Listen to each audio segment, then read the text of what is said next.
Halo guys, ketemu lagi bareng gue Adele di channel Real Horror Story. Dimana di channel ini akan menceritakan tentang kisah-kisah mistis berdasarkan pengalaman nyata atau real story.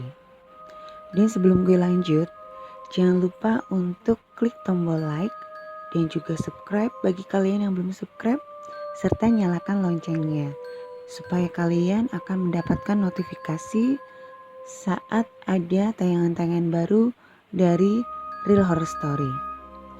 Dan jangan lupa juga untuk komen serta share jika kalian suka dengan channel ini. Oke, gue bakalan lanjut untuk cerita. Dan di episode ini gue akan ceritain tentang pengalaman gue naik bis hantu. Nah, gimana ceritanya? Silahkan simak. Kejadian ini terjadi waktu gue masih kuliah, yaitu sekitar tahun 2000-an lah ya, tahun 2000-an. Waktu itu ada salah satu teman band gue yang minta tolong gue untuk bantuin band dia. Kebetulan vokalisnya dia itu gak bisa gitu kan, jadi dia butuh satu vokalis lagi. Lalu dia hubungin gue buat bantuin bandnya. Seperti yang sudah gue sampaikan di episode-episode sebelumnya, gue ini kan berprofesi sebagai singer band ya. Jadi gue itu singer cafe guys. Makanya temen gue ini yang kebetulan juga pemain band gitu kan, minta tolong gue buat bantuin bandnya dia. Cuman jobnya itu enggak di kota gue guys. Itu jobnya tuh ada di luar kota. Jadi jobnya itu di Solo gitu. Nah, hari itu gue itu ada kuliah yang sampai sore gitu kan. Gue sampai sore sehingga gue gak bisa kalau harus berangkat siang, karena mereka kan biasanya berangkat itu siang hari gitu, bareng-bareng mereka berangkat ke Solo gitu. Nah, gue gak bisa bareng sama mereka karena gue harus nyelesain kuliah gue dulu kan. Jadi terus gue juga sempat ngomong, aduh gimana ya gitu kan, gue harus kesana malam berarti gitu, karena gue baru kelar kuliah ya sekitar jam 3 jam 4-an kayak gitu.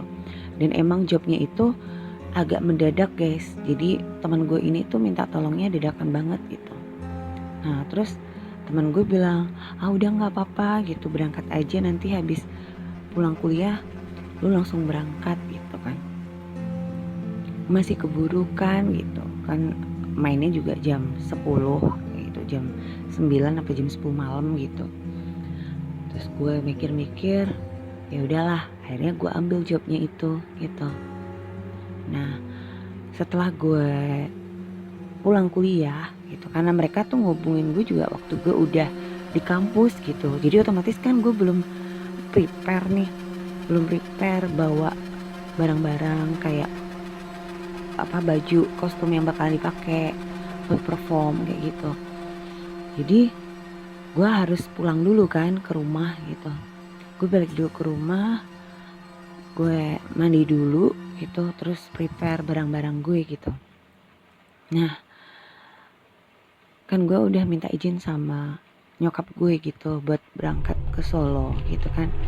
Terus nyokap gue juga nanya gitu, nah emang udah sore gini masih ada bis ke sana kayak gitu. Ya gue ngomong masih sih, cuman ya mungkin kalau yang patas AC mungkin udah nggak ada gitu. Tapi ada kalau bis Bumel tuh bis yang nggak AC guys gitu. Itu masih ada sih, sampai malam dia masih ada gitu. Nah terus akhirnya gue minta tolong sama kakak ipar gue buat nganterin gue ke tempat pemberhentian bis gitu. Jadi gue nggak ke terminal guys, gue itu istilahnya nyari bisnya itu adalah satu tempat gitu kan. Itu memang biasanya bis-bis transit di situ gitu, bis-bis arah luar kota itu transit di situ. Jadi gue nunggunya di situ. Nah terus kakak ipar gue ini kan nanya juga sama gue, Dek, kok berangkatnya jam segini sih? Gitu. Itu kan udah mau maghrib tuh waktu itu. Gitu. Terus kok nggak bareng sama teman-temannya? Gitu. Nah gue jawab, iya mas, soalnya mereka udah pada berangkat dari tadi siang gitu. Kan gue nya kuliah dulu gitu. Terus dia bilang, kamu nggak takut berangkat jam segini? Kan udah malam, kan kamu cewek juga. Enggak apa-apa, ntar sampai di sana langsung naik taksi kok gitu, turun dari bis langsung naik taksi ke hotelnya. Gue jawab gitu. Nah terus kakak ipar gue bilang, ya udah, tapi nanti kalau misal nggak ada bis, kamu nggak usah maksa buat berangkat, pulang aja gitu kan. Ya udah, terus gue bilang iya oke gitu. Akhirnya sampailah nih kita di tempat pemberhentian bisnya itu gitu.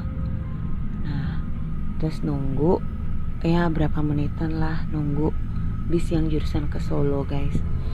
Dan itu emang nggak ada gitu, waktu itu nggak ada bisnya. Ada bis tapi arah kota lain, bukan ke Solo gitu kan. Itu sampai hampir jam 6:30 gitu, itu gue belum dapet bis. Itu kakak ipar gue terus gue bilang, Dek, udah kamu bilang aja sama teman-temanmu nggak dapat bis, pulang aja gitu kan. Nah terus gue bilang, iya mas bentar gitu, tunggu dulu.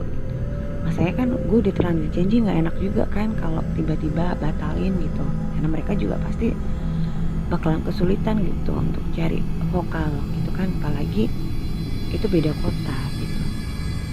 Nah pas kakak ipar gue ini udah mulai rewel gitu kan, maksudnya nyuruh gue balik aja gitu karena emang nggak dapat bis gitu. Tiba-tiba tuh ada bis datang guys, itu kondektornya gitu kan, keneknya itu teriak-teriak Solo gitu. Nah terus gue langsung, nah itu Solo mas gitu. Terus gue lihat bisnya datang, cuman emang bis ini agak aneh guys, karena tampilannya tuh kayak bis kuno gitu guys, yang nggak biasanya gue naikin. Jadi gue ini kan sering ya bantuin bene temen gue ini ke Solo gitu kan. Ada beberapa kali udah lah gue bantuin bene mereka. Waktu itu gue masih audisional gitu, belum ngegrup. Dan itu akhirnya gue tuh ngegrup sama mereka gitu, bergabung gitu. Gue udah beberapa kali bantuin dan gue biasa naik bis jurusan ke Solo gitu. Dan itu bisnya gak kayak gitu guys. Bisnya itu lebih, tampilannya tuh kayak bis zaman dulu yang lebih ke kayu-kayu. Ya emang sih bis emang bodinya dari kayu gitu, cuman ini beda banget lah gitu. Gue nggak biasa lihat bis itu gitu, makanya gue bingung gitu, itu bisnya kok kayak gitu. Cuman kan keneknya bilang Solo, terus dia nanya, Mbak mau ke Solo nggak gitu. Terus gue jawab iya gitu. Nah kakak ipar gue tuh udah ngomong, terus Dek itu bis Solo? Iyalah itu kan kondektornya bilang Solo gitu. Kok kayak gitu ya bisnya? Dia ngomong gitu. Nggak apa-apa lah, yang penting nyampe Solo. Terus akhirnya kakak ipar gue bilang, ya udah hati-hati ya, jangan lupa doa tadi gitu. Ya mas, ya udah gue berangkat dulu ya gitu kan. Udah akhirnya gue masuklah ke bis itu gitu. Terus di dalam bis itu gue lihat udah ada beberapa orang gitu. Cuman gue ngerasa bis itu cukup sunyi guys. Jadi biasanya kalau di bis itu kan orang pada ngobrol berisik gitu ya. Apalagi itu bukan bis patas AC gitu, bis bumel gitu. Biasanya itu kan riuh gitu suaranya. Ini enggak, mereka cenderung yang diem gitu. Cuman gue nggak berpikiran gimana-gimana karena gue juga udah buru-buru gitu, harus cepet-cepet ke Solo kayak gitu. Nah terus ya udah gue akhirnya cari tempat duduk gitu. Untungnya ada tempat yang kosong gitu kan, yang bangkunya tuh kan dua-dua gitu, itu masih kosong. Jadi gue langsung duduk situ dan gue ambil tempat di pojok deket jendela biar gue bisa lihat pemandangan di luar gitu guys.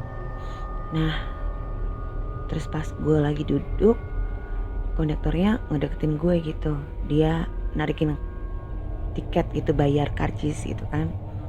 Ya udah, karena gue juga udah tahu tarifnya gitu kan, gue udah tahu tarifnya kalau ke arah Solo berapa, gue kasih duit pas nih, jadi nggak ada kembalian kan karena duitnya pas itu.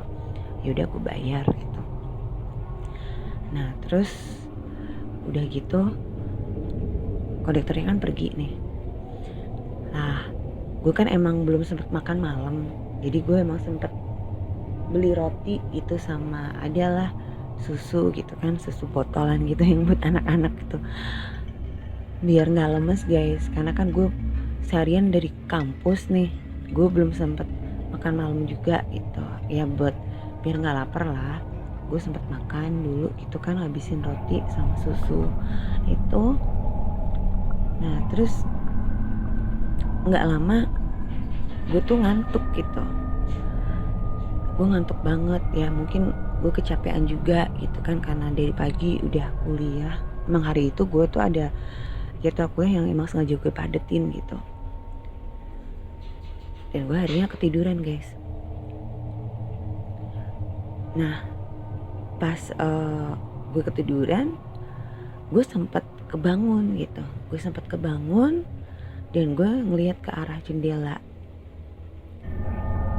Gue tuh ngelihat di samping jendela itu, gue lihat cuman kayak pohon-pohon gitu, tapi gue lihatnya daun-daunnya guys, jadi nggak lihat ke akarnya pohon itu gitu, maksudnya nggak lihat ke batangnya pohon itu, gue lihatnya itu bagian daun-daunnya gitu, kayak gitu ya. Cuman karena gue masih kayak setengah ngantuk gitu kan, gue juga nggak mikir apa-apa, dan itu emang gue ngelihatnya tuh kayak yang cepet banget gitu, yang apa, jadi kayak pemandangan di luar jendela itu berlalu cepet banget itu, berlalu itu cepet banget, jadi kayak bis itu kayak yang ngebut banget gitu. Cuman ya gue nggak ngerasa bis itu ngebut sih, biasa-biasa aja gitu. Ya udah akhirnya gue sempet ketiduran lagi sampai akhirnya gue denger kondektornya tuh teriak-teriak, Solo, yang Solo turun gitu kan. Gue langsung kaget gitu, wah udah sampai Solo gitu kan. Gue juga nggak sempet ngeliat jam juga, gue langsung ini kan cepet-cepet ngambilin barang-barang gue gitu. Akhirnya udah gue turun gitu dari bis itu. Nah pas gue udah turun dari bis itu, biasanya kan kalau gue turun itu udah banyak nih kayak bapak beca, terus supir-supir taksi itu yang udah ngetem di situ, udah berhenti di situ. Nah kebetulan di situ kosong guys, nggak ada gitu kan. Jadi akhirnya gue harus jalan dulu gitu, gue jalan dulu nyari taksi gitu. Agak jauh sih gue jalannya gitu kan, sampai akhirnya gue dapet taksi yang mangkal di situ. Terus ya udah akhirnya gue naik taksi itu ke hotelnya gitu. Nah terus karena gue juga udah dikasih tahu roomnya, jadi mereka kan dapat fasilitas kamar nih gitu buat entertain gitu kan. Jadi gue udah tahu lantai berapa, kamar nomor berapa, jadi gue langsung datengin ke kamarnya temen gue gitu. Jadi mereka dapat 2 kamar, itu yang cowok-cowok sendiri, yang cewek sendiri. Jadi gue langsung ke kamar temen gue yang cewek itu, yang vokalis yang satunya gitu. Gue ketok-ketok pintu, terus dia bukain kan. Nah dia tuh kaget, loh kamu udah nyampe, kata dia. Iya gitu. Lo emang gak jadi kuliah? jadilah gitu kan. Terus tadinya tuh gue tuh mau telepon kamu gitu, gue mau nelpon, maksudnya ya udahlah, nggak usah buru-buru katanya gitu. Jadi dia bilang katanya leadernya ngomong udah kasihan deh si Adel kalau buru-buru gitu, dia biarin aja, dia pokoknya berangkat sempatnya dia gitu, jadi nggak usah ikut yang season pertama nggak apa-apa kan, itu ada 3 sesi, jadi nanti ikut yang sesi kedua aja biar dia bisa istirahat dulu kalau misal terlalu mepet jamnya kayak gitu. Terus ya udah kan, gue masuk gitu, terus gue sempat baringan dulu bentar gitu kan. Nah pas gue lagi baringan sebentar itu tiba-tiba ada telepon di kamar gitu. Ternyata yang nelpon itu leader bandnya itu gitu, sebut aja namanya Mas Anton gitu kan. Si Mas Anton ini telepon ke kamar kita gitu, kamarnya vokalis yang cewek gitu. Nah kebetulan kan yang ngangkat gue gitu, karena temen gue ini lagi ke toilet gitu kan. Terus si Mas Anton bilang, lo ini siapa? Terus gue jawab, Adel lah. Lah kamu udah nyampe gitu. Terus iya udah nyampe, dia dari tadi. Enggak, barusan sih itu. Nah terus dia bilang, barusan tadi mama kamu telepon gitu, ngabarin kalau kamu barusan berangkat gitu. Makanya tadi aku telepon ke situ mau kasih tahu gitu kan. Dia mau kasih tahu ke vokalisku yang vokalis bandnya yang cewek ini. Jadi biar kasih tahu gue gitu kalau misal gue udah datang, gue disuruh ke kamarnya anak-anak gitu kan. Kalau kamar yang cowok-cowok itu buat telepon nyokap gue gitu, maksudnya kasih tahu kalau gue udah datang gitu. Nah terus ya udah, terus dia bilang gini, ya udah kalau nggak kamu kesini aja gitu, ntar telepon nyokap dari sini aja gitu kan, kayak gitu. Ya udah akhirnya gue ke kamarnya anak-anak gitu, gue nelfon nyokap gue gitu kan, gue kasih tahu kalau gue udah nyampe. Kan emang nih waktu sebelum berangkat gue sempet ngasih nomor teleponnya temen gue ke nyokap gitu. Jadi kan ya namanya orang tua kan pasti dia khawatir ya, apalagi anaknya cewek berangkat sendirian keluar kota gitu. Jadi gue kasih nomornya biar nyokap gue juga bisa ngecek gue udah nyampe Solo apa belum gitu. Terus akhirnya gue telepon pakai teleponnya leader gue ini gitu. Nah terus gue nelpon nyokap kan, nyokap juga kaget itu, loh dek, kamu udah nyampe gitu. Iya udah lama nyampe ya, lumayan lah, setengah jaman ada gitu. Nah, kok cepet banget ya kata gitu. Terus kan kamu tadi berangkat kan maghrib, dapat bisnya jam berapa? Ya tadi 6:30 lebih sih mah, gitu kan gue ngomong gitu. Lah ini kan baru jam berapa? Baru jam 7:30. Kamu udah nyampe situ. Kamu bilangnya setengah jam lalu nyampe di situ. Masa setengah jam doang? Gitu kan nyokap gue. Hah? Gue juga bingung gitu kan. Terus jam berapa mah? 7:30 ini. Masa sih? Gitu. Iya. Nah terus gue noleh ke arah teman-teman gue gitu. Loh mas, emang nih sekarang jam berapa? 7:30 gitu. Hah? Gitu kan. Gue langsung bingung gitu. Terus ya udahlah, akhirnya kan nyokap gue udah selesai nih teleponnya gitu. Gue tutup kan teleponnya. Terus gue balik ke kamar gue gitu. Gue lihat jam gitu kan. Ternyata bener itu masih jam 7:30 lebih gitu. Padahal ya guys, itu seharusnya kalau normalnya dari kota gue ke ke Solo itu sekitar 3 jaman lah, 3 jam gitu. Itu apalagi kalau macet bisa 3,5 jam gitu kan. Kalau enggak macet itu 3 jam. Kalau jalur malam, jadi kalau tengah malam itu bisa lah 2,5 jam gitu, karena kan jalurnya malam. Tapi kalau maksudnya jalur tengah malam itu kalau di kota gue gitu. Tapi kalau jalur normal siang hari gitu yang macetnya siang hari itu 3 jaman lah sampai sana gitu. Ya kalau mungkin masih 1,5 jam mungkin itu aja nggak mungkin gitu. Kalau 2 jam mungkin bisa ya kalau bisnya itu benar-benar ngebut yang luar biasa. Ini 1,5 jam nyampe, itu kayaknya impossible banget guys, but that's happen gitu. Jadi gue juga sempet bingung gitu, makanya kenapa kok temen gue yang cewek ini waktu gue datang dia juga bingung, dia kaget kan, loh kok udah nyampe gitu. Secara gue baru dapet bisnya itu kan 6:30 lebih. Gue berangkat dari rumah itu hampir jam 6 guys, hampir jam 6. Terus nyampe di tempat pemberhentian bisnya itu kan udah hampir 6:30, dan gue baru dapat bisnya itu jam 6:30 lebih gitu, karena gue nunggunya juga hampir setengah jam kan nunggu bisnya gitu. Nah itu 7:30 gue udah ada di hotelnya gitu kan, padahal jam 7:30 itu gue juga udah, waktu nyokap gue telepon jam 7:30 itu juga gue udah beberapa menit yang lalu gue nyampe gitu. Jadi kan belum ada jam 7:30 gue nyampe nya, berarti kan belum ada sejam gue nyampe gitu. Dan itu bener-bener ya sebenarnya nggak mungkin gitu kalau dari kota gue ke Solo secepat itu.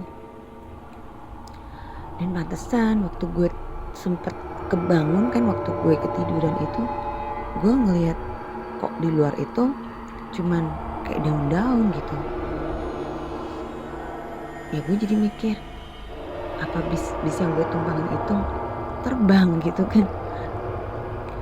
Nah untungnya kan gue bayar tiketnya itu kan duitnya ngepas ya, tuh misal ada kembalian mungkin bisa berubah jadi daun juga ya. Nah terus ini kan teman-teman gue juga pada ngomong gitu kan, waktu kita udah mau perform gitu, kita kumpul kan, masih sempet ngumpul bareng gitu. Terus mereka juga ngomong jangan-jangan lu naik bis hantu gitu. Terus gue bilang ya nggak tahu juga lah gitu. Ya meskipun itu bis hantu tapi berarti kan mereka nolongin gue ya guys gitu. Mereka bantuin gue sehingga gue bisa cepet nyampe di Solo gitu, dan nggak terlambat gitu. Padahal itu udah limited time banget gitu. Yang biasanya orang bilang katanya bis hantu itu nyelakain, itu nggak terjadi ke gue gitu. Dan gue justru ditolongin kayak gitu. Nah kejadian yang gue naik bis hantu ini juga gue tuh pernah denger gitu. Gue pernah denger dari dosen gue gitu kan. Waktu itu dosen gue tuh cerita, jadi dia kan kerja di kota gue gitu jadi dosen, sementara dia rumahnya itu ada di luar kota gitu. Rumahnya tuh ada di Salatiga kayak gitu. Nah dan dia tuh dapat kabar kalau istrinya mau melahirkan kayak gitu guys.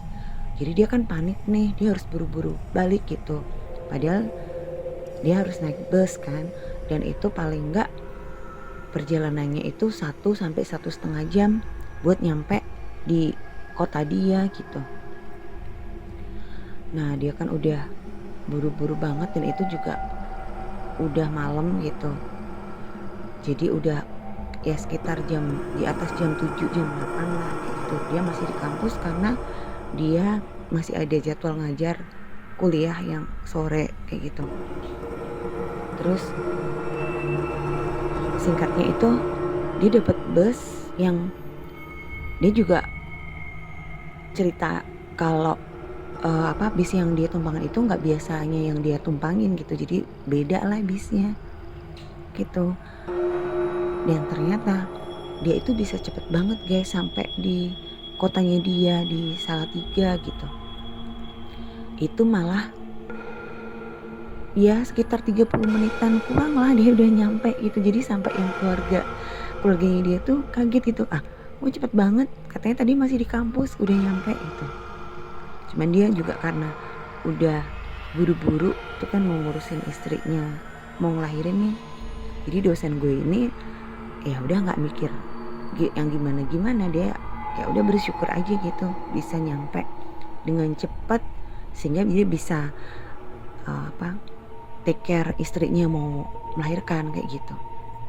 Nah, cerita si dosen gue ini kan hampir sama kayak cerita gue gitu. Jadi sebenarnya bis hantu ini justru nolongin kita ya, yang manusia yang kebetulan emang bener-bener darurat ya kan, bener-bener dikejar waktu harus sampai dengan cepet di kota lain gitu kan. Dan mereka justru nolongin guys, karena kita tuh bisa sampai di kota itu dalam waktu yang benar-benar singkat kayak gitu. Ya apapun itu namanya ya, mau itu bisa hantu kayak mau bukan kayak, yang penting gue juga bersyukur gitu gue bisa sampai dengan cepat di Solo dan selamat sampai di sana gitu, nggak kurang suatu apapun. Dan gue berterima kasih lah kepada mereka yang mungkin makhluk-makhluk astral gitu kan.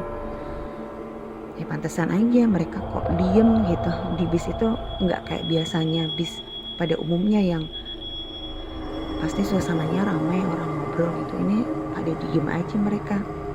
Ya memang ada sih beberapa yang ngobrol, cuman suaranya itu nggak yang kedengeran ramai guys. Jadi lebih cenderung ketenang lah itu bisnya kayak gitu. Oke guys, itu tadi cerita gue, pengalaman gue waktu gue naik bis hantu.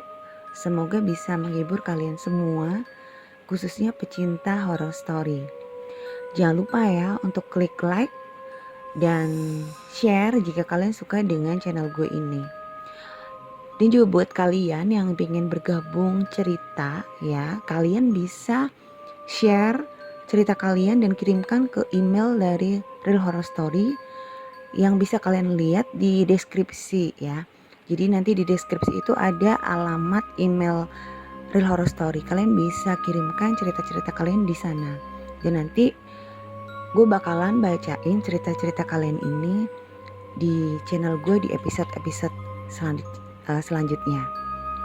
Oke guys, sampai di sini dulu. Jangan lupa jaga kesehatan dan jangan lupa bahagia. Sampai jumpa.